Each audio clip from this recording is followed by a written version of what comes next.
ngeze ku butumwa bwa kabiri cyangwa igice cya kabiri cy'ubwo butumwa kivuga ngo abantu barimo baragabanuka ku isi ndetse bagiye gushiraho. Uwiteka arambwiye ngo abantu barimo baragabanuka ku isi ndetse bagiye no gushiraho. Narabaje ngo ntabwo mbyumvise kubera iki? Ibarurisha mibare rigaragaza ko abantu barimo kwiyongeraho umunsi ku munsi ndetse barimo badushishikariza kuringaniza imbyaro. Urambwiye ngo abantu baragabanuka ku isi ndetse bagiye no gushiraho. Barajya hehe? Baramarwa n'iki? Imana irambwira ngo barimo barahinduka inyamaswa.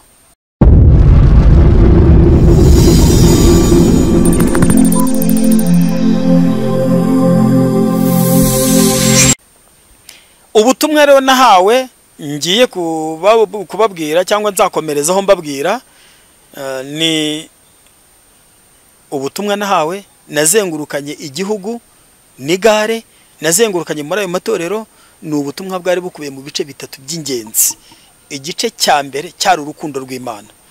By'ukuri Imana irimo yerekana urukundo abantu b'uyi minsi basigaye bafite kuri yo. Nacyo muraza kugitega amatwi, ni ikintu gikomeye cyane. Uko abantu babyibwira ntabwo ari ko Imana ibibona. Ikindi gice kivuga ko abantu barimo kugabanuka ku isi ndetse bene no gushiraho. Icyo necyo cyanteye ubwoba cyane kuko genzi ko abantu barimo kwiyongera. Niba rurisha mibare statistique yerekana ko abantu barimo kwiyongera. Ndababwira ikiganiro kirambuye nagiranye n'Imana kuri ubwo butumwa Imana yampaye, mbasobanurira iki Imana irimo ishaka kumbwira. Hanyuma igice cya gatatu ni urubanza rw'imperuka. Ni urubanza rukomeye cyane abantu basa naho badaha agaciro karwo, narwo Imana yarumbwiyeho. Ni ukuvuga ngo narwo turaza kuruganiraho muri ubwo butumwa Imana yampaye. Reka rero n'ubundi nkomeze kuri ubwo butumwa. Mpereye ku butumwa igice cya mbere, hari ibibazo nshaka kubanza kubabaza bibiri Imana yansabye kubabaza. Ikibazo cya mbere cyarabazaga ngo ese koko Imana murayikunda? Ndabizi mwese abantu bose bahita bagusubiza ngo turayikunda. Nawe ubwawe uhise unsubiza ngo Imana ndayikunda. Ariko twongere twumvikane neza. Kubivuga biroroshye kubera yuko Imana yarambwiye ngo benshi niko bazahita bansubiza. Ngo bazahita basubiza ngo yego turayikunda. Ariko irangije ambwira ngo ni ku munwa gusa ariko umutima wabo uri kure yayo. Dore uko yabinsobanuriye. Yarambwiye ngo gukunda si amagambo no gukunda si ukubivuga, ahubwo gukunda bigira ibimenyetso simusiga byerekana yuko hari mu rukundo koko. Ibimenyetso yanyerembwiye Imana bigaragaza urukundo, yarambwiye ngo no mu bantu bwanyu murarugira. Ntabwo iyo umuntu akunda rero kumubwira gusa ngo ndamukunda, ahubwo hari ibyo akora bikerekana yuko mukunda. Urugero, icya mbere umuntu akunda cyangwa icyo ukunda icyo ari cyo cyose ugihe igihe. Umuntu ukunda umuha igihe. Imana yarambwiye ngo mwese iyo mukangutse ibaha amasaha 24 y'umunsi. Wowe uyigenera iminota ingahe muri ayo masaha 24 iguha? Twese iratunganya. Umunsi twese tunganya ureshya n'amasaha 24. Wowe uyigenera iminota ingahe? Kwicyo umuntu akunda cyangwa wakunda amuha igihe. Uyigenera iminota ingahe? Aha ngaha ndakubajije wowe nkurikiye, wowe ukurikiye Vision TV, ndatekereza yuko urimo kunyumva neza. Ibaze nawe ngo Imana nyigenera igihe kingana iki masaha 24 Imana imwe. Reka mbabwire ikintu kimwe gitangaje. Mwese uko mwasubije ngo Imana murayikunda, uraza kureba igihe muyihe usange kirashekeje. Urebe isengesho ryanyu rya mu gitondo. Ubu benshi mwamaze gutozwa gusenga gatatu. Ni isengesho twatojwe kuva na cyaka kose tukiri mu gaturika, no gusenga tubyutse, gusenga tugiye kurya no gusenga tugiye kuryama. Ugira amahirwe n'ibyo ngibyo abakibikora kuko hari n'abatakibikora. Ariko nubikora dore ukuntu abikora mu buryo bushekeje bw'umuhango. Umuntu agira rya gakanguka mu gitondo ngo Mana we ngo bwakeye ngo izuba ryarashe ngo nakerewe akazi neza ngo reka nsenge muri makeya nakerewe. Mana ndagushimye ko wandinze muri jowo none uri munsi wose, amen. Ngo niko abana hari ibikosho byanjye biri hehe? Umva isengesho rye, umva wa mwanya ha Imana. Murawumvise wa mwanya wa mu gitondo, ubwo ngo arasenze, yarangiza rero uko ngo kwasenze akaba arahagurutse ari rukanse aragiye. Akirirwa mu mihibikano ya buri munsi we wose. Saa 6 azagera ngo agiye kurya, akegera ameza akicara ku meza. Dusigaye dusenga, abakristo basigaye basenga isengesho nk'iy'abasilamu, niryo risiga risetsa cyane. Abasilamu nabanye nabo cyane ndabakunda, ni inshuti zanjye. Afata ifoke umusilamu ko asenga, agafata ibiryo, yamara ko bifata akafata bismillah agahita bitamira. abakristo bene data nabo numva isengesho ryo kujya kurya basige basenga. Wabaga bundi ari umwanya mwiza wo gushima Imana kwiguha ibyo kurya, wabaga ari umwanya mwiza wo kwibuka n'abatabibonye, ariko mva ukuntu abakristo b'iminsi basige basenga. Agera imbere y'ameza agafata ikiko cyangwa ifoke agakozamo agaterura akavuga ngo Imana ibyeze, agahita atamira, ubwo arasenze. Uwo ni wa mwanya yahaye Imana mu gihe cyo kurya. Umwanya wa nimugoroba urashekeje, nabwo ngo abantu barasenga, ngo bagiye gusenga isengesho rya nimugoroba. Abagabo n'abagore benshi ntibagisengana, ariko n'abagije ngo barasenganye. Dore ikintu gishekeje ukuntu basenga. Baricara bakarya, bamara kurya bamaze gusangira, umugabo ati ya tiye ndananiwe rero, ati reka mbe ngiye kwirambika gatoya, rangiza vuba uri muze dusenge. Ngo agiye hehe? Kwirambika. Ubwo agiye kwirambika. Umugore rero, abagore ibyo batindamo murabizi, gatoya kibwa ntakaraba, buhinja ntararyama, igikoni sindafunga, ibintu sindandura. Murumva ko hari uturu dutoya kenshi na kenshi umugore akunda gusigaramo. Hanyuma ubwo umugabo akaba agiye kugira gute ngo kwirambika gatoya. Hanyuma ubwo umugabo agiye kwirambika, mu minota mike batangiye kugona, ategereje umugore ngo aze basenge. Hanyuma umugore yarangiza bya bikoraga akabaratashya agiye mu rugo mu cyumba. Papa kana nese akakanyura sinziriye, kahuka dusenge. Dore umugabo ukangutse yaragiye gusenga, aratangira ati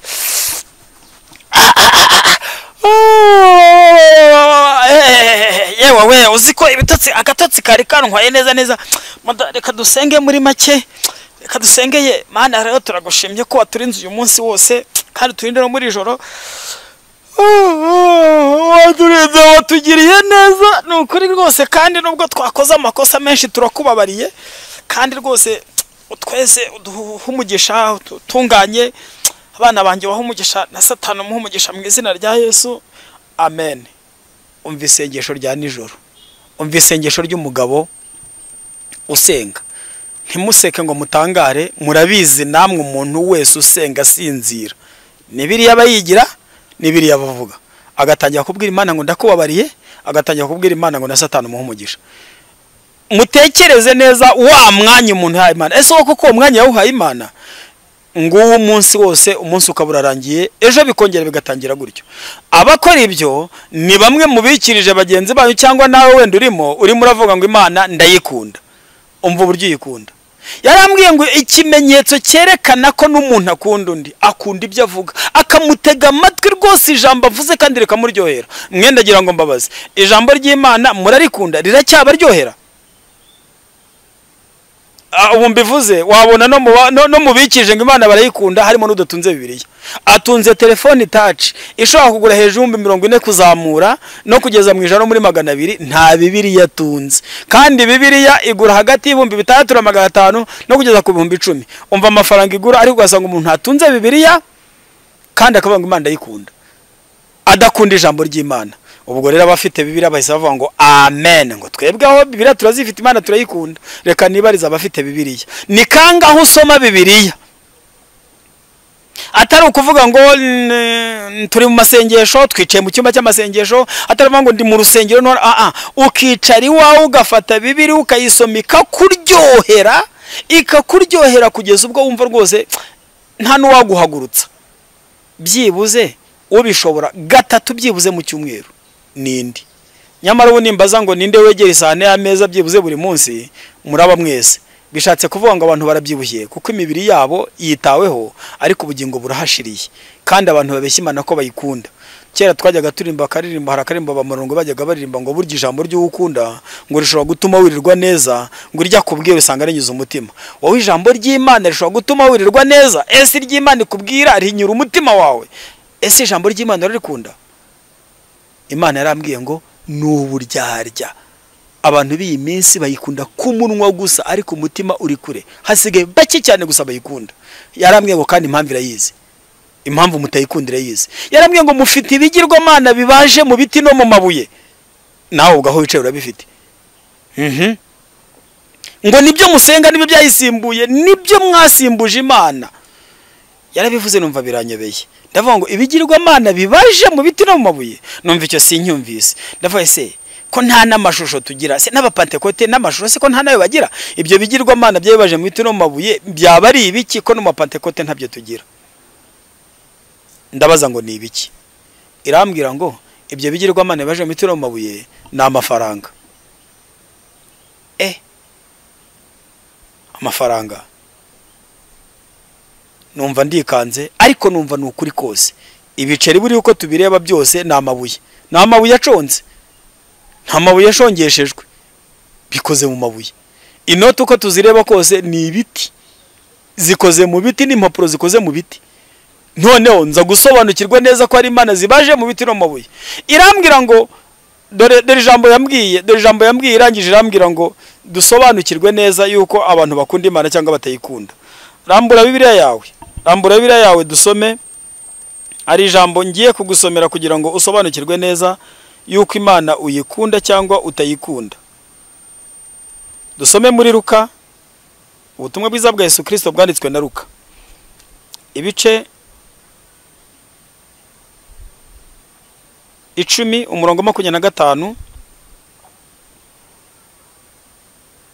kugeza 27.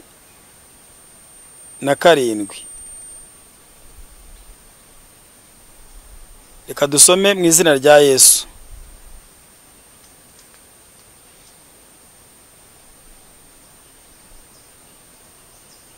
Haranditse ngo nuko umwe mu bigisha amategeko ahagurutswa no kumugerageza, ati mwigisha, nkore nte kugira ngo ndagwe ubugingo buhoraho? Nawe aramubaza ati byanditswe bite mu mategeko, icyo yasomamo niki? Aramusubiza ati ukundisha Uwiteka Imana yawe umutima wawe wose, n'ubugingo bwawe bwose, n'imbaraga zawe zose, n'ubwenge bwawe bwose, kandi ukunde mugenzi wawe nk'uko wikunda. Yesu aramusubiza ati ushubije neza, nugenza gutyo uzagira ubugingo. Amen. Amen. Ngira ngo iri jambo rirumvikanye. Kugira ngo umuntu abone ubugingo nuko agomba gukunda Imana n'umutima we wose, n'ubwenge bwe bwose, n'imbaraga ze zose. Hanyuma Uwiteka arambwiye ngo umutima wanyu wose uri ku mafaranga, ubwenge bwanyu bwose buri ku mafaranga, imbaraga zanyu zose ziri ku mafaranga. Icyo umuntu yagakundishije Imana asigaye agikundisha amafaranga. Amafaranga yabaye mukeba w'Imana, kuko imitima y'abantu yigaruriwe n'amafaranga kurenza uko Imana ikiyigarurira nk'uko byari bimeze. Irambwira ngo nikigirwamana abantu bimitse, ari nacyo gituma batagikunda Imana. Nawe utekereza igihe uha Imana n'igihuha gushaka amafaranga, uraza kumenya neza umwami wawe. Yarambwiye ngo reka nguhe urugero rutari kure, uzabamere urugero rumeze gutya kugira ngo bose babyumve neza. Twateranye, iteraniro rirarangiye, rikijya kurangira neza, rirangiye mu gihe cy'amatangazo, marayika aramanuka. Marayika w'Imana uyu nguyu bose baramubona ko ari marayika w'Imana umanutse, ahagarara ku ruhimbi. Aravuga ati mbazaniye itangazo mvanye ku Uwiteka Imana yo mu ijuru. Uwiteka arambwiye ngo iminsi 3, ejo, kuwa mbere, kuwa kabiri no kuwa gatatu, ntimuzagira ikintu mukora, ntimuzagira mujya mubi imbere yayo, irashaka kugira ikibabwira. Ni itangazo muhawe na marayika. Marayika arangije arongera arazamukira, bose bamureba aragenda. Itangazo riratambutse. Rikimara gutambuka, pastor ati rero murakoze cyane, ngira ngo itangazo muraryumvise, itangazo tanzwe na marayika nanjye ndaryumvise. Reka rero mbabwire nkomeze n'andi matangazo yarasanzwe yarateguwe, mbabwire andi matangazo. Mu guterura ibitabo ngo atangira abasomera andi matangazo uko bayateguye, yajya kubona ku muryango w'urusengero haparitse V8 ijemo executive n'abazungu. Binjiye mu rusengero. Ntabwo ahita akomeza amatangazo yabaretse, akabanza komeye kimuzanye. Birumvikana namwe murabyumva. Hanyuma executive araje, ari kumwe n'abo bazungu, bazanye itangazo ryihutirwa. Bamuhaye itangazo, dusomera itangazo ririhutirwa. Mwumva itangazo abo bazungu bazanye, ryanditseho ngo itangazo ry'akazi. ONG bakababwira izina ryayo, ifite ikiraka ishaka gutanga mu gihe cy'iminsi 3, kirihutirwa kandi n'igihe kiraka kizakora buri wese, yaba ari umwana, yaba ari umukecuru, yaba ari uwize n'utarize, uzagishoboshaka wese azaza bazakimuha. Kandi by'umwihariko bahisemo kugiha abarokore kuko ari bo binyangamugayo cyane. None icyo kiraka kizakorwa mu minsi 3, nejo kuwa mbere, kuwa kabiri no kuwa gatatu. Mwese muzaze, akazi karahari. Umubyizi umwe ni amafaranga 50,000 ku muntu wese uzaza. Itangazo muhawe na executive. Nshuti z'umusaraba, itangazo rya mbere mwaryumvise rya marayika? Itangazo rya kabiri muraryumvise? reka tubwizanye ukuri, uburyarya tubwihorere nawe ubwawe ubyibwire. Urumva ari nk'abangahe bajya gusenga ayo masengesho?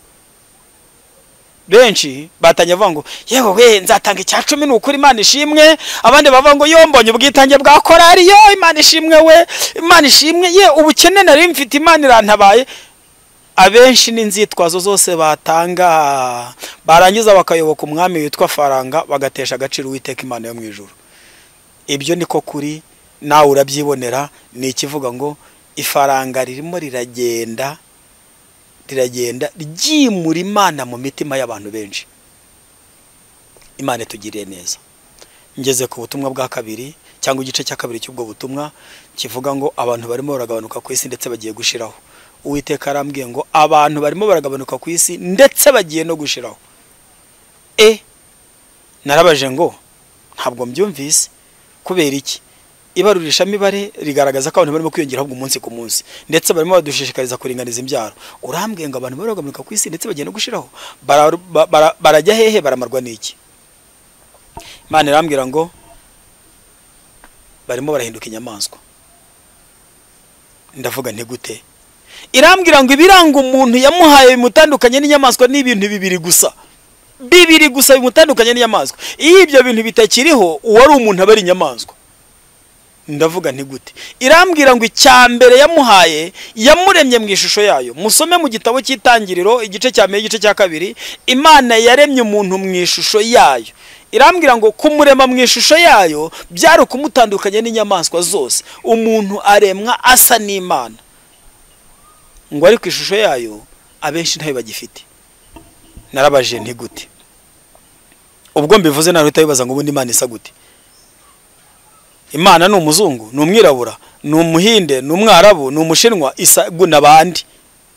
Imana yarambwiye ngo nzababwire ngo si uko isa. Yarambwiye ngo nzababwire ngo y'ubwayo ni urukundo. Imana ni urukundo. Irambwira ngo kamere yayo, uko isa, isura yayo ni ubuntu, impuhwe, imbabazi n'urukundo. Nibyo biyiranga. Imana niyo ngiyo ni uko isa. Irangije irambwira ngo hanyuma iremye umuntu, icyo yamuhaye ni ubumuntu. Ubumuntu nibwo buranga umuntu bukamutandukanya n'inyamaswa zose. Irangije irambwira ngo ubumuntu ni ubuntu, impuhwe, imbabazi n'urukundo. Noneho umaze kumva ko umuntu asa n'Imana. Imana yaremye umuntu, Imana ubwayo n'urukundo rurangwa n'impuhwe n'imbabazi. Hanyuma umuntu ni ubumuntu, nabwo burangwa n'impuhwe n'imbabazi n'urukundo. Uko niko umuntu asa n'Imana. Bivuga ngo Imana n'urukundo, umuntu ni ubumuntu. Hanyuma ubumuntu ni impuhwe, imbabazi n'urukundo. Ngira ngo mwamaze kumva uburyo isura y'Imana ariyo yahaye umuntu asa n'Imana. Irangije irambwira ngo abantu b'iyi minsi abenshi bamaze gutakaza ubumuntu. Kuba baratakaje ubumuntu, batakaje n'isura y'Imana, ntibagisa n'Imana. Ikindi cya kabiri yambwiye kiranga umuntu yamuhaye kimutandukanye n'inyamaswa zose ni ubwenge. Yarambwiye ngo yamuhaye ubwenge kugira ngo mutandukanye n'izindi nyamaswa zose. Irangije irambwira ngo ariko abiyi minsi nta bwenge bagifite, abasigaranye ubwenge ni bake cyane. Ndumirwa, ndavuga koko uyu minsi nta bwenge abantu bafite cyangwa bwaragwiriye. Ndavuga nababwiye ko nagize amahirwe kuri iryo jwi twaraganiraga, nararibazaga, naribwiraga uko mbyumva. Ndavuga ni mbere yo kumbwira gutyo wabanje kureba indege bakoze, ureba ibyogajuru bakora, ureba za computer, ureba ibintu bamaze kugeraho barimo gukora, koko nta bwenge cyangwa bwaragwiriye. Irambwira ngo ubwo si bwo bwenge, ngo ayo ni amaco y'inda. Irambwira ngo ubwenge nyabwenge ni ukubaha Uwiteka. Dore umurongo yampaye gusoma. Rambura Bibiliya yawe, rambura Bibiliya yawe dusome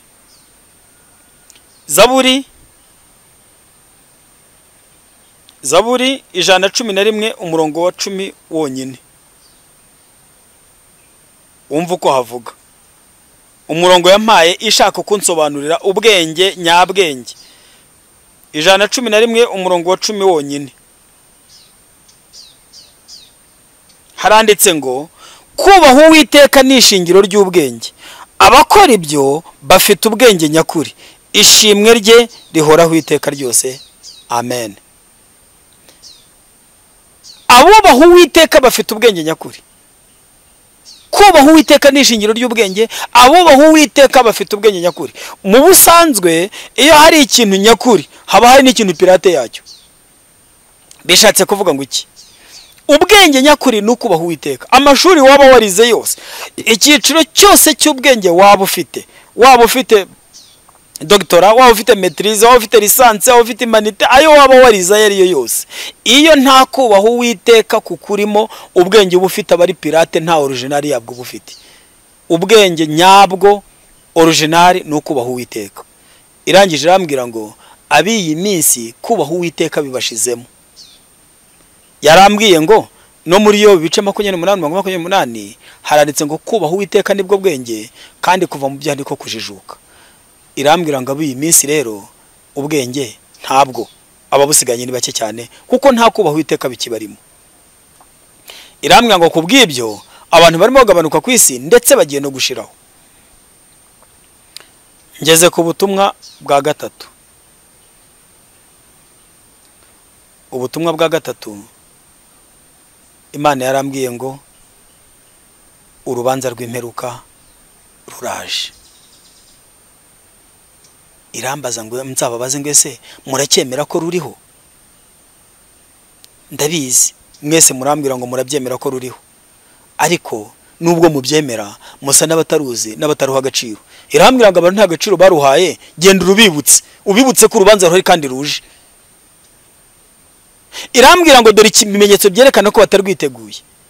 Aka kanya mwese muzi ko igihano kizaba kirimo n'urupfu ndetse rw'iteka. Irambwira ngo nzababaze ngo ese aka kanya ubushinjacyaha bukugezeho bukaguhereza dosiye yawe, warezwe, ufite ikirego mu rukiko, kandi igihano kirimo ni igihano cy'urupfu nutsindwa n'urubanza. Wenda mu Rwanda igihano cy'urupfu muri 2017 cyavuyeho, ariko tuvuge nko mu bihugu birimo igihano cy'urupfu, bakakubwira ngo igihano uzahanishwa ni igihano cy'urupfu nutsindwa n'urubanza, akira dosiye yawe. Ndagira ngo nkubaze, icyo gihe nicyo gihe cyo kubaka inzu ihenze? Niyo gihe cyo kugura imodoka ihenze? Ese wasigara wibaza iki umutwe wawe, usigaye utekereza iki? Ese wasigara niye mishinga umutwe wawe? Ndahamya ko ibyo byose wabitera umugongo, ahubwo nicyo gihe cyo gushaka abavoka, 1 2 3 ndetse bashaka bakajya muri 7, bakungikanya amategeko byaba ngombwa n'ibinyoma, ariko bakaba ngombwa ko bagukuraho urubanza rukuri imbere, bagukiza urwo rupfu rugusatiriye. Nyamara biyi minsi mubona urubanza baruha agaciro? Ese mubona basa n'abiteguye kuzitaba urubanza rwose, cyangwa basa naho nta rukiro rwarangiye? Imana yarambwiye ngo mbibutse ngo ruracyariho. Yarambwiye ngo ikimenyetso cyerekana ko nta n'agaciro mwaruhaye, ngo ubu mwese uko murahanga, mwese uko mukurikiye iyi televiziyo, mwese abenshi nta nubwo dosiye muyizi. Dosiye ntabwo muyizi, ntimwigeze munayisoma. Kandi ikintu gitangaje ni kimwe, umucamanza mukuru ubundi iteka yagutumiye mu rubanza bwa mbere, icyo akumenyesha n'icyo urego. Nicyo gikorwa cyambere gikorwa mu rukiko. Umucamanza mu bucamanza hose cyambere bakora no kumenyesha urego icyo arego. Umucamanza wacu mukuru ari we Kristo, icyo yakoze nawe mbere yuko asubira mu ijuru, yasize avuze anandikisha dosiye yawe. Akanya rero karageze. Imana yabishatse niyo yatumye ufungura iyi televiziyo, kwari ukugira ngo uyu munsi wa none wibutswe urubanza ndetse uhabwe na dosiye yawe. Ngiye kuyigusomera rero, singe nayanditse, singe nayihimbye, ahubwo ngiye kuyigusomera.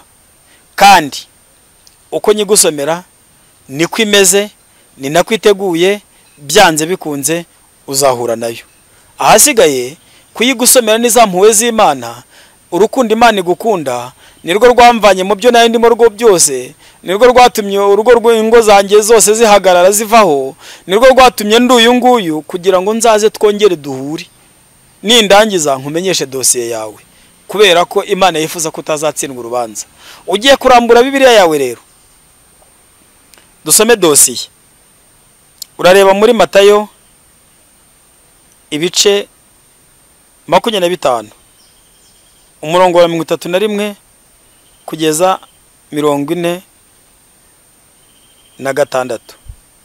Matayo ibice 25 umurongo wa 31 kugeza 46 bya Yesu. Fata Bibiliya yawe dusome. 3:1 kugeza 46. Umva uko handitse. Umwana w'umuntu ubwo azazana n'abamarayika bose afite ubwiza bwe, nibwo azicara ku ntebe y'ubwiza bwe. Amahanga yose azakoranirizwa imbere ye, abarobanure nk'uko umwungeri robanura intama mu ihene. Intama azazishyira iburyo bwe, naho ihene azishyira ibumoso. Umwami azabwira abari iburyo bwe ati, nimuze mwebwe abo data yahaye umugisha, murage ubwami bw'abatunganirijwe uhereye ku kuremwa kw'isi.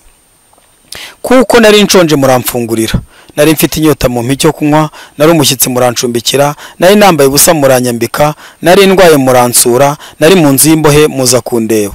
Abakiranutsi bazamubaza bati, mwami, twakubonye ryari ushonje turagufungurira, cyangwa ufite inyota tuguha icyo kunywa? Kandi twakubonye ryari umushyitsi turagucumbikira, cyangwa wambaye ubusa turakwambika? Kandi twakubonye ryari urwaye, cyangwa uri mu nzu y'imbohe tuza kugusura? Umwami azabasubiza ati, ndababwira ukuri yuko ubwo mwabikoreye umwe muri bene data aba boroheje bari hanyuma y'abandi, ari njyewe mwabikoreye. Azabwira n'abari ibumoso bwe ati, muvaho ndi mwabivume mwe, mujye mu muriro w'iteka watunganirijwe umwanzi n'abamarayika be. Kuko nari nshonje ntimwamfungurira, nari mfite inyota ntimwampa icyo kunywa, nari umushyitsi ntimwancumbikira, nari nambaye ubusa ntimwanyambika, nari umurwayi no mu nzu y'imbohe ntimwansura. Nabo bazamubaza bati, mwami, twakubonye ryari ushonje, cyangwa ufite inyota, cyangwa uri umushyitsi, cyangwa wambaye ubusa, cyangwa urwaye, cyangwa uri mu nzu y'imbohe ntitwagukorera? Azabasubiza ati, ndababwira ukuri yuko ubwo mutabikoreye umwe muri bene data aba boroheje bari hanyuma y'abandi, nanjye mutabinkoreye. Abo bazajya mu ihaniro ry'iteka, naho abakiranutsi bajye mu bugingo buhoraho. Umwami Yesu adutabare kandi atugirire neza. Amen. Haleluya. Imana igira neza cyane kubera urukundo igukunda, yanze ko wavanwa mu mubiri utongeye kwibutswa dosiye, kugira ngo ugire icyo ukora uzabashe kubona ubugingo. Maze gusoma iyi dosiye nawe urabyibajije, ndagira ngo nkubaze, uretse impuhwe n'imbabazi z'Imana, aka kanya yaba atari njyewe nari nje, ahubwo akaba ari Yesu waruje guca amateka, guca urubanza, yari kugushyira hehe? Kugira ngo umenye neza aho ugomba kujya, banza utekereze ku byo kurya byawe mu rugo rwawe, mu nzu yawe. Ka gafuka k'umuceri, ka kawunga utereka mu nzu, wibaze ngo nabashonje bangahe bahembukira ku isahane yanjye. Hanyuma umenye niba ari kubona ubugingo cyangwa rugiye kurimbuka. Tekereza abarwayi uzi ku bitaro, hari abantu bahezeyo, hari abarwarirayo bakanaherayo, babura n'ubagemura, babura n'amazi yo gukara, babura n'ubageraho. Kandi wowe wicaye unezerewe, uri muririmba iz'ijana-n'umunani, genda umukristo nzahora ndiwe, ukibaza ngo cyangwa mwijuru bakibaza ngo koko uriwe? Nawe wibaza urugendo uri mujyamo. Imfungo zifunze usuye zingahe? Ucumbikiye bangahe? Wambitse bangahe ko ufite imyenda ukagenda niyagusagutse irunze mu rugo, yabuze n'iki ikora? Wambika bangahe? Hanyuma ubone kwibaza ngo wari kujya mu ijuru. Ndibuka kera tukira bagaturika twajyaga turima ngo twaremewe kuzajya mu ijuru, niho twese tuzishima iteka. Twaremewe kujya mu ijuru cyangwa no kurikorera? Ariko si bo gusa, namwe muri mu kigare, n'abarokore bari mu kigare, nabagezemo nabo nsanga bafite izisa nizo ngizo baririmba. Hari aho nageze numva baratera gakorazi ngo tuzajya mu mwuka rimwe, tuguruke mu kanya gato, tuba twarigezemo hejuru ryahumwe. Koko muzaguruka? Ikinyoma cyambaye se muzaguruka mugiye mu rubanza, cyangwa muzaguruka mucitse urubanza? Aho naho kwibaza. Byanze bikunze urabizi, warabisobanukiwe ko imirimo yawe byanze bikunze zagushyira mu rubanza. Buri wese azacirwa urubanza akurikije ibyo yakoze. Ayo ni amagambo ntahimbye, ni amagambo yaba ari Danieli, yaba ari aberetswe mbere yose ko buri wese ibyo yakoze ari byo bizagaruka, buri wese azahemberwa ibyo yakoze. Ayo ni amagambo yanditswe muri Bibiliya ahantu henshi hatandukanye, ndetse kugera mu byahishuwe na Yohani yarabyeretswe ngo ibitabo birabumburwa, buri wese acirwa urubanza hakurikijwe ibyo yakoze. Yesu wari uzi neza icyo azabaza, niwe mucamanza. yanze kurindagiza abantu ngo nawe yivugire gusa ngo muzacirwa urubanza mukurikije ibyo mwakoze. Bibaye kuvuga ngo nibyo mwakoze, ubwo abapasiteri duhita twambara amakote ngo Imana ishimwe, ubwo Imana ntabwo izabura kuduhemba turi abapasiteri. Abarembye batari ko natwe turaririmba turarepeta twaguze n'ibyuma, imirimo tukayirundanya twubatse n'insengero. Nyamara Uwiteka atuma Yesu Kristo kubwira abantu, Kristo ari uzaca urubanza, yasize avuze n'akanwa ke icyo azabaza abantu. Ntabwo azabaza abapasiteri ko ari abapasiteri, ahubwo azababaza abo bagaburiye bashonje. Ntabwo azabaza abapasiteri ko bari abapasiteri, ko banigishije neza abantu bakajya mu mwuka azababaza abambaye ubusa bambitse. Bishatse kuvuga ngo icyo nicyo azabaza buri wese. Witeguye ute urwo rubanza? Mwene data, urubanza urarubona gute? Ndimo ndagana ku musozo. Twabwiwe kenshi, nawe warabibwiwe, ndetse no muri Bibiliya biranditse ko imirimo mukora izabaherekeza. Baragiye kandi imirimo yabo irabaherekeje. Koko Imana yambwiye ngo izabaherekeza, ngo koko izabaherekeza. Ngo ariko igitangaje ni kimwe, ikintu cyose giherekeje umuntu kijya aho agiye, ntabwo ari cyo kimuyobora aho ajya, kiba kiri inyuma kinamuherekeje. Bishatse ngo kizajya aho uzajya. Niba ugiye kurimbuka izaguherekeza, hari ukundi se nyine ahantu uzajya niho izajya, kuko nuguherekezwa n'imirimo. Ariko Uwiteka Imana yo mu ijuru itabasha kwiba no kutuyobya, itabasha kubeshya, yarambwiye ngo mukuri kuzuye iyi mirimo tuvuze muri Matayo 25 ntabwo izaherekeza uwayikoze. Ngo iyi niyo mirimo yonyine ibasha kugenda imbere y'uwayikoze, ni nayo ibasha yonyine kumukingurira, hanyuma indi yakoze ikamuherekeza. Bishatse kuvuga ngo iki? Kugabura umushonji bizankingurira kuba pasiteri bimperekeze. Nimara kugerayo banyambika ikamba ry'uko ndi pasiteri, ngiye mbibabwira ndi pasiteri. Nabibabwiye mu buhamya. Ikigaragara cyo nuko kuba pasiteri sinabikangisha kuko ntibizankingurira, ahubwo gusura umurwayi bizankingurira, kugabura umushonji bizankingurira, kwambika uwambaye ubusa bizankingurira. Hanyuma ningerayo mpabwa ikamba ry'abavuga butumwa nka pasiteri umwigisha mwiza. Niba nivuze ni pasiteri nkavuga n'imirimo yanjye, ubwo ngira ngo diyakoni yiyumvise, ngira ngo umuririmbyi yiyumvise, sinzi niba hari utiyumvise. Wamaze gusobanukirwa imirimo izagenda imbere n'izaherekeza. Izagenda imbere n'izadukingurira, hanyuma izaduherekeza tuzayihererwa amakamba. Kandi izagenda imbere n'itegeko kuko utazayikora zarimbuka, hanyuma izagenda inyuma si itegeko kuko hari n'abazagerayo batarakoreye ayo makamba. Ntabwo abantu bose bagomba kuba baririmbyi, ntibagomba kuba bavuga butumwa kandi bazajya mu ijuru. Bishatse kuvuga ngo imirimo ya kabiri iherekeza si yitegeko, ahubwo na makamba tuzahabwa tugezeyo. Ariko imirimo ya mbere iriya navuze ikingwa ndetse muri Matayo 25 yo ni itegeko kuko utazayikora zayihanirwa. Abo yabwiye ngo mumve imbere mwankozi zibi bimwe mujye mu muriro wagenewe Satani n'abamarayika be, yababwiye n'impamvu aboherejeyo. Yababwiye ngo ubwo nari nshonje, ngira ngo ntabwo ndi busubire mu ijambo, mwabisobanukiwe kuko narisomye kandi nawe urarifite, uzakomeza urisome. Ni nayo dosiye yawe ugiye isoma kenshi kugira ngo wibaze ngo mpagaze nte muri uru rubanza runtegereje. Ndarangije. Yesu abaho umugisha. Tugiye gusenga Imana.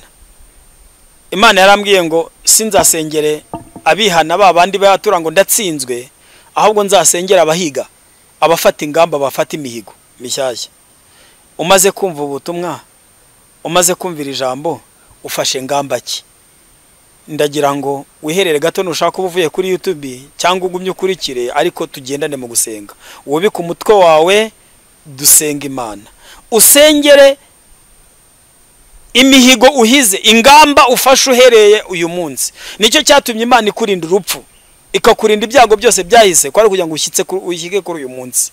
Kwari kugira ngo banze wumve ubutumwa, hanyuma numara kumva ubutumwa ufate ingamba nshyashya, kuko Imana yiteguye kukubabarira ibyatambutse byose, uhereye none igahera guhera uyu munsi ukuzitwara umaze kumva ukuri no kugusobanukirwa.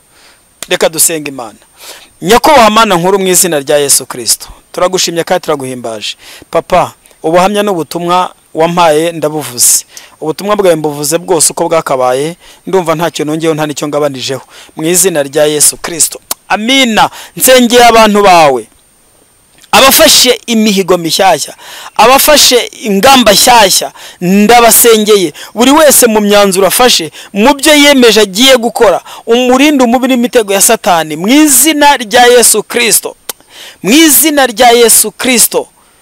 Satani wibagiza imihigo, Satani urindagiza abantu, ndamucyashye mu izina rya Yesu Kristo. Reka umuntu wese uhiza azahigure, kandi uhereye none bizabe bishyashya, azandika amateka mashyashya, maze nawe nujya kumucira urubanza uzahere ku byo yakoze amaze kumenya ukuri. Ibya mbere byose ubyirengagize, ubijugunye mu nyanja yo kwibagirwa. Ndagushimye ko bikoze nk'Imana. Nsabiye umugisha abantu bose bakurikiye ubu butumwa, nsabiye umugisha abakozi ba Vision TV mu izina rya Yesu Kristo. Mbasabiye umugisha bitanze kugira ngo ubu butumwa butambuke kandi bugere kuri benshi. Mbasabiye umugisha waheraho mu ijuru. Papa, uko wambwiye ko umuntu wese uzakora ibishoboka kugira ngo ubutumwa bukwire, uzamuha umugisha kandi akawubona, nawo ndawo basabiye kandi nize ko bagiye kuwubona. Urakoze ko bikoze nk'Imana, ni mu izina rya Yesu Kristo, amen. Ndabizi hari abazagira utubazo twinshi bibaza kuri ubuhamya cyangwa ku butumwa, bazakenera kumbaza cyangwa bazakenera no kumenya ibirambuyeho. Ndashaka kubabwira telefoni zanjye. Nabwiye amazina ko nitwa Pasteur Minani Frodouari, nkabambarizwa muri Paroisse ya Kabuga, ubu ni Torero rya Horebu muri ADPR. Hanyuma telefoni yanjye ni 0788 33 ndayisubiramo 0788 33 iri no kuri WhatsApp. Ni ukuvuga ngo ukeneye kunyandikira kuri WhatsApp guca kuri iyo nomero byakunda, wambona. Abakoresha Tigo nayo ni nk'iyo 8 gusa niwo bahindura bagashyiramo 2, indi mibare yose irasa. Ni ukuvuga ngo ntabwo bigoye cyane, ni ukuvuga ngo hari abantu bakunda gukoresha Tigo biborohera cyane. Ikindi nababwira nuko ubutumwa n'ubuhamya biri mu dutabo nanditse udutabo 3 turimo ubuhamya ndetse n'ubutumwa. Agatabo ka mbere kitwa ubuhamya n'ubutumwa, karimo ubuhamya nabahaye ndetse no butumwa mbahaye. Agatabo ka kabiri kitwa umuntu nyamuntu, kuko Imana yambwiye ibintu byinshi cyane ku muntu nyamuntu, nasanze kubivuga gutya gusa bidahagije, mpitamo kubishyira mu nyandiko. Ni agatabo ka kabiri kitwa umuntu nyamuntu. Hakaba n'agatabo ka gatatu kariho ubutumwa, nzongera kubabwira, ndabizi nzagaruka hano, tuzagenda igihe cyo kugaruka hano. Ubundi butumwa nzababwira nahawe muri 2018, agatabo nakise Hungu Dapfa, ariko no kugasoma murabyemera nubwo ntarabutambutsa ntacyo bitwaye. Utwo dutabo ubu ngubu turimo turaboneka kuri library ya ADPR hano mu mujyi, hano ADPR Nyarugenge aho bitaga mu Gakinjiro.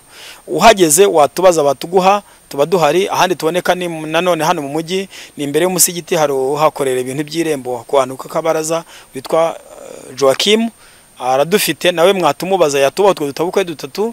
Hanyuma ahandi ho ntabwo turahajya, ariko nimo ndakora ibishoboka byose kuburyo twahagera. Nawe wiyemeje kumfasha kudutanga bitewe naho uri, wambwira aho ucururiza, aho ukorera, ushobora kumpamagara kuri telefone naguhaye nkatukugezaho, ukaduha abadukeneye. Imana yaguha umugisha mu gukwirakwiza ubutumwa. Ubu butumwa n'ubundi buzakomeza kugenda butambuka. Hari YouTube channel irimo ubumuntu buhesha ubugingo, ni YouTube channel yanjye ndimo gutangiza, nzajya ntangi mu bugiye kizaho ibiganiro. Ntabwo irakomera cyane, ariko nayo mwayikurikira, ubwo byaba byiza muyigezeho nabyo mukayikurikiraho, n'ibindi byose bizagenda bikurikiraho. Hanyuma hari na groupe ya WhatsApp nayo yitwa ubumuntu buhesha ubugingo, nayo ndaza uba bikenera, natanze telefoni yampamagara, namuha link akajya kuri urwo rubuga rwa WhatsApp, ari naho tuzatuganirira. Intego nyamukuru dufite ni ugusigasira ubumuntu bugiye gushira mu bantu, kuko izo nizo mission Imana imaze kumbwira ko mu butumwa hari ibyo yantegetse kugenda nkora. Hari ukuzenguruka uko nabibabwiye nkuko nabikoze, hari uburyo bwo kwegeranya abantu bagifite ubumuntu kugira ngo basigasire ubumuntu, hari ibintu byinshi yagiye imbwira gukora, nibyo ndimo kugenda nshyira mu bikorwa. Ubwo rero nk'iyo group irahari, umuntu yumva agifitemo ubumuntu akaba ashaka gusigasira ubumuntu, yaba muri no mu bandi waba urimo kugenda bushira, yatwisungaho kuri iyo groupe akazabona umurongo ngenderwaho buryo tuzagenda tubikora. Imana ibaho umugisha rero, namwe muzabikora. Turateganya no gutambutsa ibiganiro ku maradiyo, ku mateleviziyo atandukanye. Ushobora no gukenda gutanga inkunga ye kugira ngo ubutumwa bugere kuri benshi. Utwo dutabo dukwire, nk'utwo dutabo nanditse, ntabwo ntugurisha, ntabwo ntugusha uko nibi bitabo bitatu mbitangiye amafaranga 500 nta nubwo unabyanditse ariko byahagarara, ahubwo nukugira ngo ubutumwa bukwire. Ayo 500 ni umusanzu butanze kugira ngo bukomeze bwandikwe n'abandi buzabagereho. Ushobora no gutanga inkunga inarenze niyo, n'uburenganzira bwawe, kandi umuntu wese uzatanga inkunga ye uzakora ibishoboka byose kugira ngo ubutumwa bugere kuri benshi. Imana yansezereze ko izamuha umugisha akanawubona n'amaso ye. Ntabwo ari wawe ndi wo mu kwizera gusa, ni umugisha uzabona ukabibwira n'abandi ngo nabonye umugisha.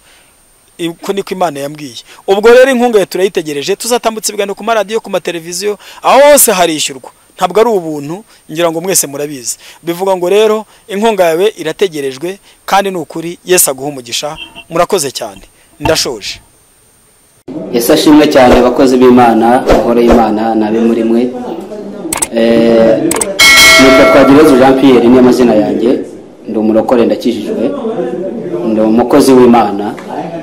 Nifuje ko tuganira ijambo ry'Imana aho amasaha ageze aha ngaha. Turasoma ubutumwa bwiza uko bwanditswe na Luka igice cya mbere umurongo wa 21. Ubutumwa bwiza uko bwanditswe na Luka igice cya mbere umurongo waho wa 21. Aravuze ngo abantu bategereza Zakariya batangazwa nuko atinze mu rusengero, maze asohotse ntiyabasha kuvugana nabo. Bamenya yuko hari icyo yerekewe mu rusengero, akajya bacira amarenga, akomeza kubikiraki. Iminsi y'imirimo ye ishize asubiriwe, bukeye umugore we Elizabeti asaminda, abihisha amezi 5. Aravuga ati, uku ni ko Umwami Imana yankoreye mu minsi yandeberagamo, ikanteturura mu bantu. Imana yacu ihabwe icyubahiro.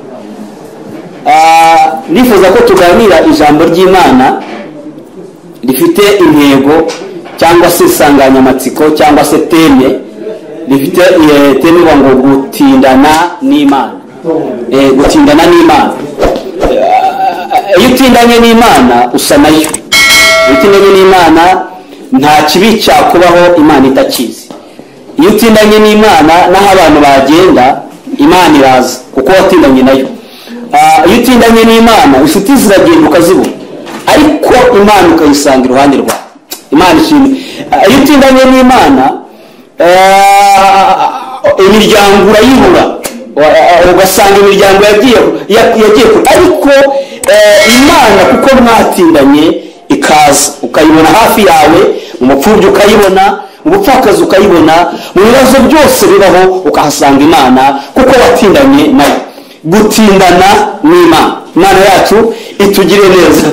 Birutse ko buriya aho umuntu atinze asa naho, aho umuntu atinze asa naho. Iyo utindanye n'abasambanyi uri umusambanyi, iyo utindanye n'abajura uba wiba, iyo utindanye n'abagambanyi ubugambana, iyo utindanye n'umuntu ufinina nawe urafinina. Ntari tugere aho utinze usa naho. Imana itugire neza.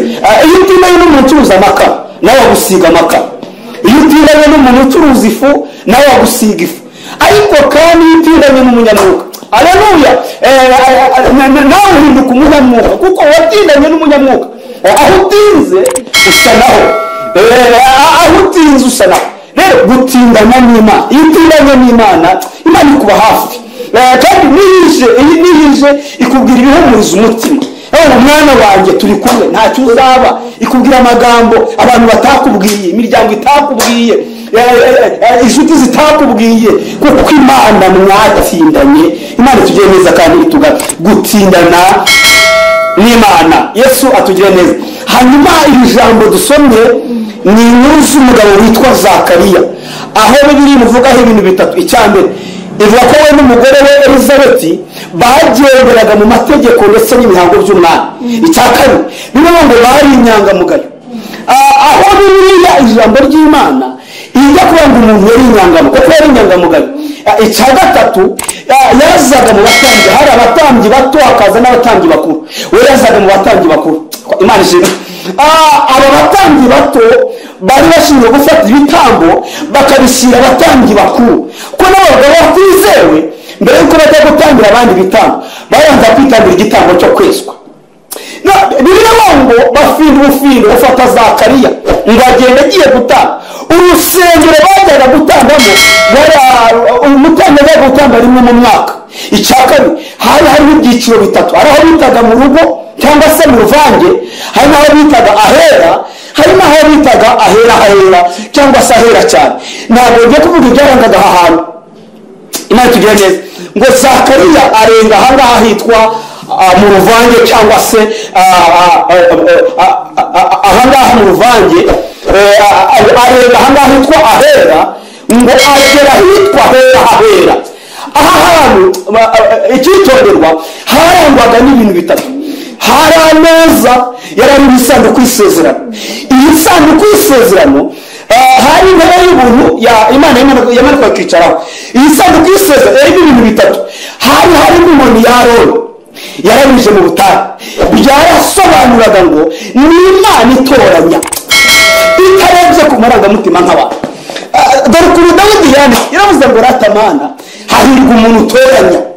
The way the prophet Imana. Iyo umaze kumutoranya uramwiyegereza. Iyo umaze kumwiyegereza umushyira mu bikari byawe, akajya atungwa n'ibyiza byo mu bikari. Impamvu tugifite agasura nuko turi mu bikari. Impamvu tutapfuye nuko turi mu bikari. Impamvu ibyorezo byica abandi nuko turi mu bikari. Uri mu bikari nta teka ajya acirwaho, kuko mu bikari niho ibintu byose bikorerwa. Umusare wo mu gikari atandukanye no muri salo. Uciye muri salo ibimwakira bituruka mu gikari. None uri mu gikari ntabwo agiza, kuko uri mu gikari afiteyo wita afite izindi mbaraga simusova. Kuko mu bikari by'Uwiteka bibaza ngo uba mu bikari by'Uwiteka uwo ngo wenyine gusa Imana imuba hafi. Rero ni Imana itoranya itarebye ku marangamutima nk'abantu. Mwengere cyo Bibiliya rero icya kabiri cyo muri sanduku hari harimo amategeko yayoboye Abisiraheli. Byaravuga ngo Abisiraheli bigometse ku Mana, Imana ishyiraho amategeko. Icya gatatu hari harimo urwanza rwa Mana. Byarasobanura ngo ni Imana itunga abantu ikabatungira no mu butayu. Imana ikagutunga ariko ikagutungira no mu butayu. Mbese mu butayu Imana ikagutunga ikakwambika ikakugira neza kuko uri mu butayu. N'ibigeragezo Imana ikagutunga. Mu ntambara zikomeye Imana ikabana nawe. Nta cyerekezo Imana ikabana. Mu burwayi bukomeye dogiteri byamunani Imana ikabana nawe.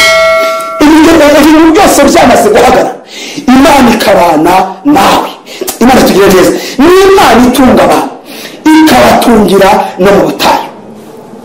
Imana tugira neza.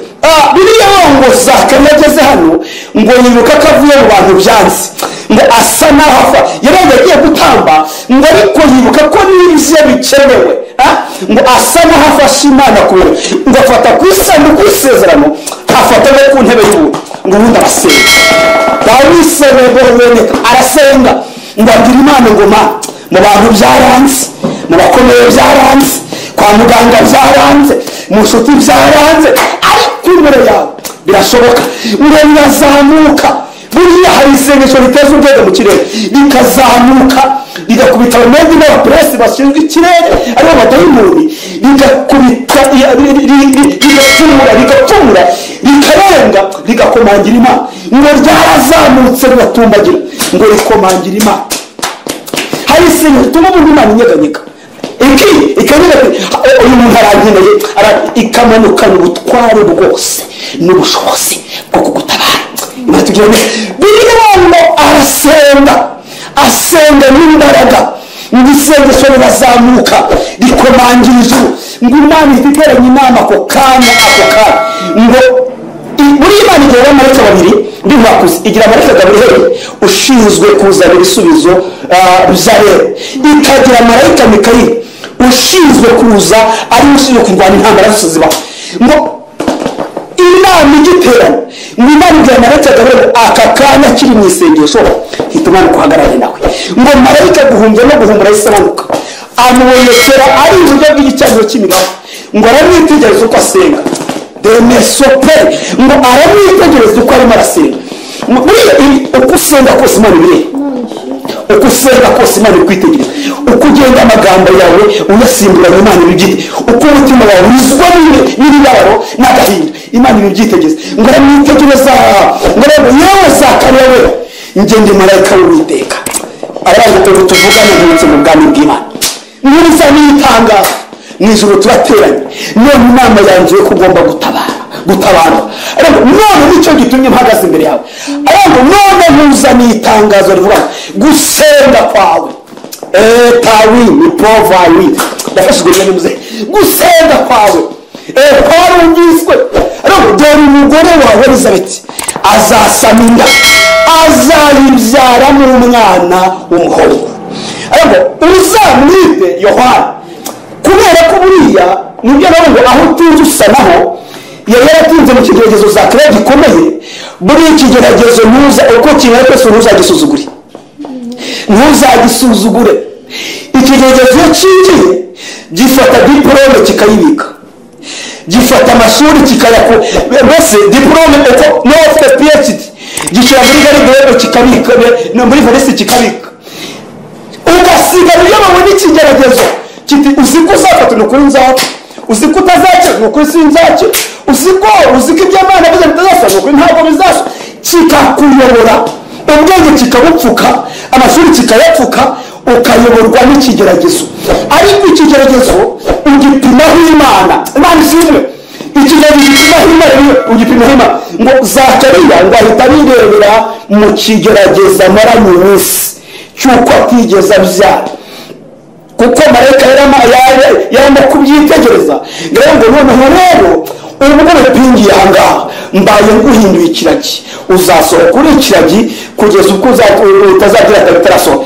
ngo asohoka ari ikiragi niko twasomye ngo akajya aca amarenga akomeza kuba ikiragi iminsi y'imirimo ishize asubiriwe Mana ishimwe ngo bukeye umugore we Elizabeth asama inda ngo abihisha amezi 5 impamvu Elizabeth yarishe nihishe nta muntu uvuga igitangaza cy'Imana ubwacyo kirirata iyo utabyaraga Imana iguha umwana cyo ni igitangaza iyo wakodeshaga Imana iguha cyo ni igitangaza iyo utarubyibushye basabye Imana kubyibuha Imana igakubyibuha cyo ni igitangaza kivuga iyo wari umukobwa ukeneye umugabo Imana ikubakira urugo cyo ni igitangaza kivuga ibitangaza by'Imana iyo ugenda n'amaguru Imana iguha imodoka iyo ufite intambara Imana irazirwana ugasigara ufite amashyi mu mutima ko Imana yakurwanya ni ibitangaza byivuga nawe yari afite igitangaza mu rero amaze kumenya twite ngo ayandika igitabo kivuga ngo ukuri k'umwana Imana yagure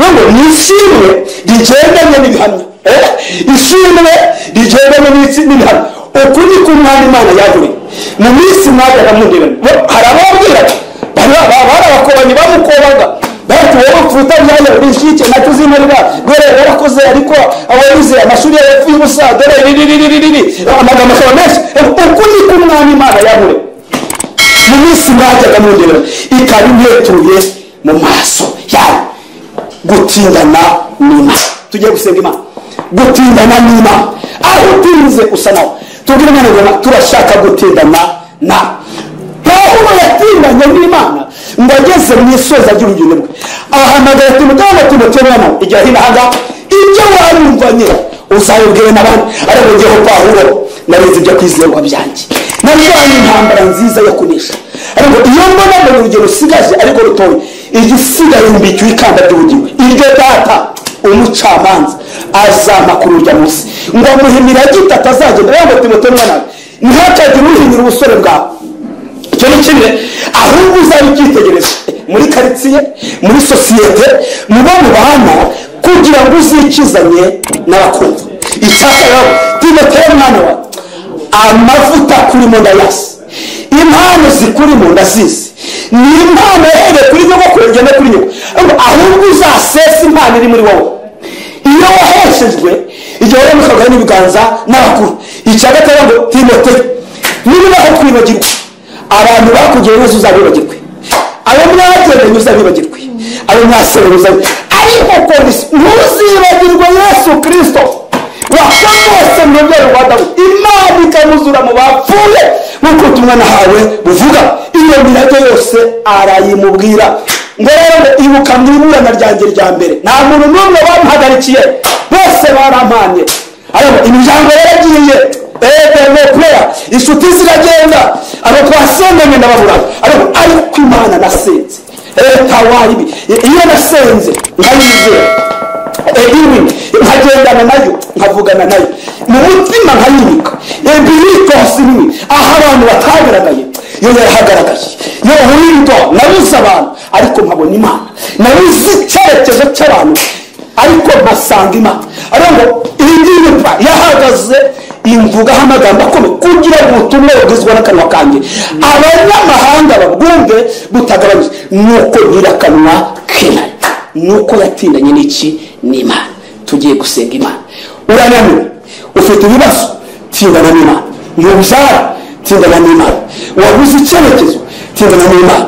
Urumva yasengutse tindana n'Imana. Biri n'itove wabuze akazi tindana n'Imana.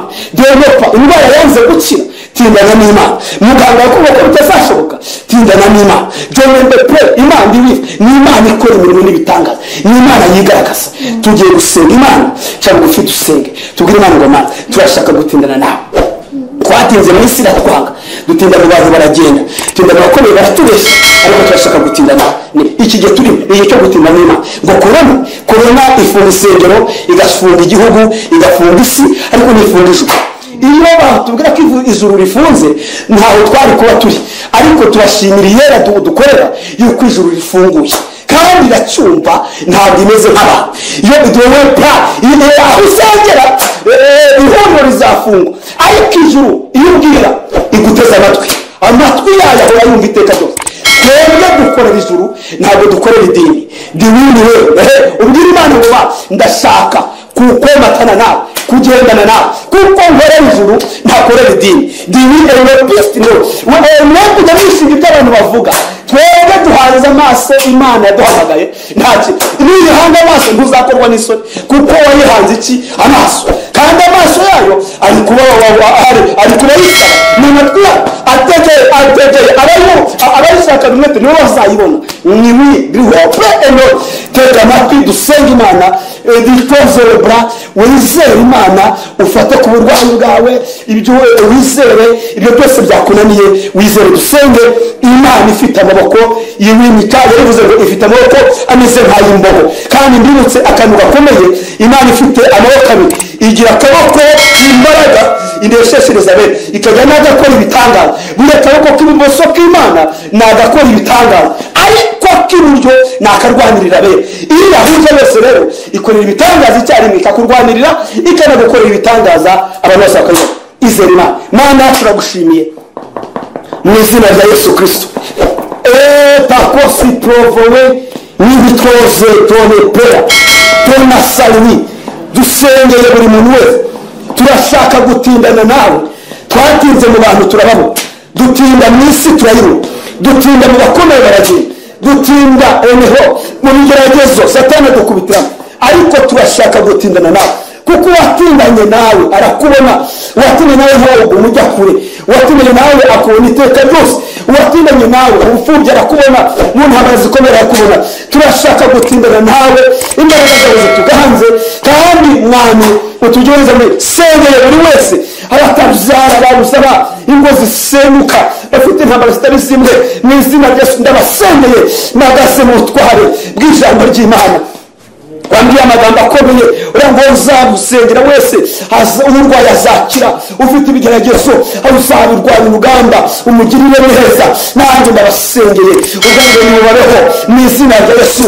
Wirukane ibisazi mu bantu wirukane emibiri katikaje wirukane imbaraga zose za gishitani abarwaye indwara zidakira abarwaye indwara zituruka mu miryango ibyorezo turasenze mu izina rya Yesu yabafatwa n'imbaraga z'abadayimoni dukwisa hasi izo mbaraga mu izina rya Yesu Kristo.